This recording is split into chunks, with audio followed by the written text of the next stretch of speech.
I was a pastry chef in Virginia before we moved here. We moved here in 2012, and I couldn't find a pastry gig. I couldn't find a gig with part-time hours, and I have 3 kids and a husband and a dog and a cat, and I just couldn't find anything. So I got a job working for a nonprofit consulting firm, and I absolutely loved it. It was incredibly meaningful work, but my soul was still missing something. And my boss, an amazing lady, we had talked about, she's like, well, what do you want to do? And I'm like, well, I think I want to, sell stuff at the farmer's market. I want to bake. I love to cook and I love to bake. And she saw an article come across about Michael, and she's like, you need to meet this guy. So I sent him an email, and we met for coffee, and we immediately hit it off. Like we'd been family forever, hit it off. Have a similar food history, love the same guilty pleasures like the McGriddle.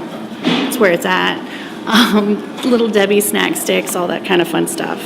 And I made him some donuts. I'd never made a donut before in my life, and I made him some donuts, and I dropped him off, and that was it. We've been at the hip attached ever since.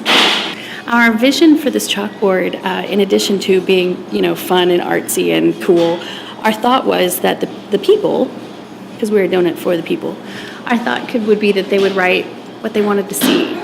And so that we could use this as an organic idea of, it hasn't gotten there yet, but we'll get there. Because that would be fun for people to come in and be like, what donut do you need in your life?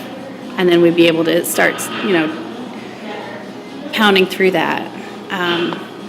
Because I do come from I want to make what you want. I don't want to make what I want. I want to make what you want. I prefer the collaborative groupthink brainstorming concept to just, it comes out of my head and I give it to people. So I rather enjoy like 5 or 6 voices going, what if we tried? Let's try. So really they come about organically. We all get in a room and we just like, what do you want to eat? Oh, I like this. And they just come together. They just bubble up to the top.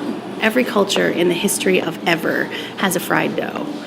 So it's been around for a long time. So clearly it's got legs. This isn't going to die out anytime soon. There's always going to be that demand. It's such a comfort food. It brings everybody back to their childhood, and it's such a simple pleasure.